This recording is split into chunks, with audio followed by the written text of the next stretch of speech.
first file to discuss is in regards to the 9/11 attacks on the World Trade Center and involves three main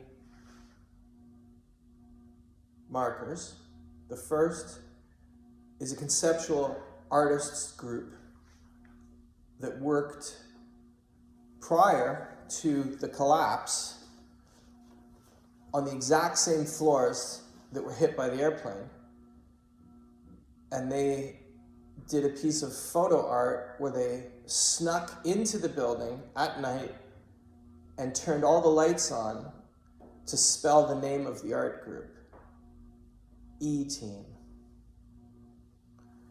So we're going to go into that E-Team, and it crosses over to Gelatin B, another art group that covertly smuggled materials in and equipment and removed a glass panel from the World Trade Center. And then second was to have a photo session. A helicopter was commissioned and took pictures of people at a window, specifically organized. So we have two art collectives. So first thing I want to notice is art. Second thing I want to notice is collective. These are art groups. There's metadata around art groups, creating some degree of suspicion. And that's all from mainstream press. I'm working only from mainstream press articles here. So if we look at art students deported after 9/11, we can find a number of articles. These are Middle Eastern, ex-military, posing as artists, circulating around sensitive American military sites. There's reports of them in Canada as well. So that group is interesting to observe as metadata around the idea of artists at that time and espionage. So we're talking art, we're talking espionage, we're talking collectives. Okay, so we're getting a flavor, we're getting a theme, but remember, anybody can buy ingredients at a grocery store and make a meal that tastes like a theme. So don't just go by taste. We want to find out who prepared this dish. So we have the artists, we have the collectives, we have espionage. Now we have tradecraft, which is an element of espionage, which involves the smuggling. Tradecraft and criminality cross over because in crime, like in espionage, there is a degree of occultism. You want to keep everything hidden from the eye, the occult. Occult just means hidden from the eye. And so there's a crossover. If you're not supposed to be doing something, or if you don't want people to know, the behavior sets tend to be the same. Obviously, the outcomes are different because the moral objective should be distinct between criminality and espionage. But that's a different section to discuss. However, now we run into the groups E-Team and Gelatin B. E-Team and Gelatin B are still operating today. So they're interesting people that I would love to have people, I'd love to interview them. I should call them about this show afterwards and see what we can do. Get my producer on that. So here's what we do. I'm the producer, so I guess I have to call. Or maybe not, I'm not sure. I'll see who the producer is of this show. So here we go. The next thing is Gelatin B is the name of a plastic explosive. So the two art groups are E-Team and Gelatin B. E-Team and Gelatin B. Very interesting. Okay, so we have details about E-Team and Gelatin B.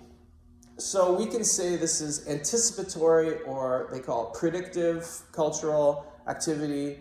There's a number of different speculative research areas, somewhat scientific, I would say parascientific, I would say literary or parapsychological, but that's coming from a very Western medical rationalist bias. So we have the art, collectives, espionage, covert criminality crossover. We have smuggling materials into the World Trade Center. We have damage and destruction, removing of panels, that's sabotage. Then we have photographs, a mass group, that is preparation, that is planning, that is beta testing, if you're looking at it from that filter. Now, it's art, so let's look at it from art. Well, none of these behaviors conform to any standardized artistic practice. So if we're looking at it as art, it's purely experimental art. We can look at E-Team and Gelatin B as purely experimental conceptual art, but then we run into some problems in terms of how do we explain, understand, or what is the intended experience for the viewer of the usage of the materials in the context. So what's the intention of the individual members of the collective Gelatin B? Why did they choose the name of a plastic explosive? Why did they use sabotage and criminal techniques to make an artwork in such a sensitive site as New York? There's a lot of questions. And obviously there's many possible literary answers, but one problem with postmodernism is that they don't necessarily conform to rational understandings of objective truth or reason, so you get into a challenge of, well, inherently in conceptual art, postmodern art, it is anti-rationalist. It is destructive. So you can see that a lot of contemporary art apes, mimics, or predicts greater actions of social, cultural, or physical destruction. E-Team, Gelatin B, artist, collective, espionage, destruction, covert, predictive. We see all these aspects in the first episode to discuss, which is E-Team, Gelatin B. A preview of the final episode of the series, which deals with the occult, the possibility of wide-ranging conspiracies versus the possibility of Jungian collective consciousness. Das Auge, the eye. Until next week, thank you very much. Next week's preview, Lynn Cohen, master photographer or master spy? Canadian artist Lynn Cohen, for 25 years, managed to infiltrate some of the most secret sites in Canadian aerospace, defense, and secret police facilities,